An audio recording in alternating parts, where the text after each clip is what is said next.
Hello guys, జనరల్గా నాకు చాలామంది మెసేజ్ చేస్తూ ఉంటారు, బ్రో మేము ఎస్ఐపి స్టార్ట్ చేస్తున్నాం, ఇన్వెస్ట్మెంట్ జర్నీ స్టార్ట్ చేస్తున్నాం అని చెప్పేసి. చాలా మంచి విషయమే.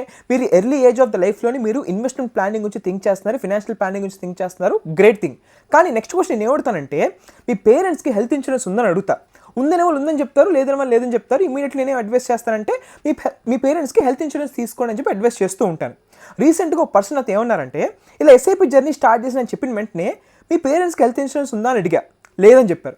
మరి తీసుకున్నారా మీరు అని చెప్తే, బ్రో తీసుకుందాం అని చెప్పేసి నేను డబ్బులు కూడా పక్కన పెట్టాను బ్రో, కానీ తీసుకున్న టైంకి నాకు ఏమనిపించిందంటే ఈ గోల్డ్ సిల్వర్ బాగా పెరుగుతున్నాయి కదా అని చెప్పేసి ఆ గోల్డ్ ఈటీఎఫ్స్లో సిల్వర్ ఈటీఎఫ్స్లో పెట్టేశాను బ్రో, నాకు అసలు 70-80% దాకా రిటర్న్స్ వస్తాయి, ఐఎమ్ సో హ్యాపీ అని చెప్పేసి చాలా ప్రౌడ్గా చెప్తారనమాట.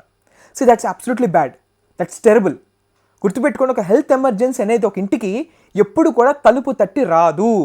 మనం ఏం చేయాలంటే ప్రికాషనరీ మెజర్ కింద మనం యాజ్ ఎర్లీ యాజ్ పాసిబుల్ మన పేరెంట్స్ హెల్త్ని ఇన్సూరెన్స్ లేకపోతే ఇన్షూర్ చేయాల్సిన బాధ్యత మనది.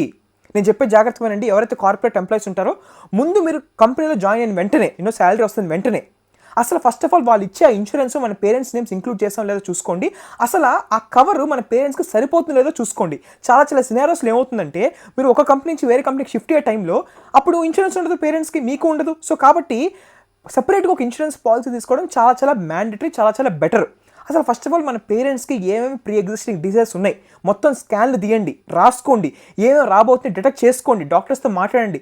దాన్ని బట్టి ఒక మంచి ఇన్సూరెన్స్ వాళ్ళతో కూర్చొని, ఫర్ ఎగ్జాంపుల్ డిటో లాంటి వాళ్ళతో కూర్చొని మా పేరెంట్స్కి ఏది తీసుకుని చాలా బెస్ట్, ఏ కవర్ చాలా బెస్ట్ అని చెప్పి దాని గురించి బాగా టైం ఇన్వెస్ట్ చేసి ఒక మంచి పాలసీ తీసుకోండి.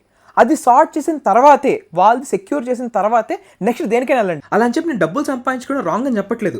మీకు ఇన్వెస్ట్మెంట్లో బాగా రిటర్న్స్ వచ్చిన వెంటనే మీరు బైకులు కొనుక్కోవచ్చు, కార్లు కొనుక్కోవచ్చు, ఏమైనా కొనుక్కోవచ్చు. కానీ ఒక ఇన్సూరెన్స్ కనుక మన పేరెంట్స్కి లేకపోతే ఈ రోజుల్లో సినారియోస్ ఎలా ఉన్నాయంటే, మెడికల్ ఇన్ఫ్లేషన్ ఏ రేంజ్లో ఉందంటే, ఏదైనా ఎమర్జెన్సీ వచ్చి అడ్మిట్ అయ్యారంటే కనుక ఓవర్ నైట్ కొన్ని లక్షలు ఎగిసిపోతున్నాయి. అలా ఉంది బయట సినారియో.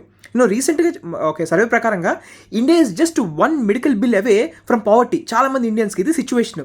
సో కాబట్టి ముందు దీని రిలేటెడ్గా ఆలోచించి తర్వాత ఇన్వెస్ట్మెంట్లోకి వెళ్ళండి అనేది నా పర్సనల్ సజెషన్. ఈ వీడియోని యాజ్ ఎర్లీ యాజ్ పాసిబుల్ చాలామందికి లైక్ కొట్టి షేర్ చేసేసేయండి. Thank you so much.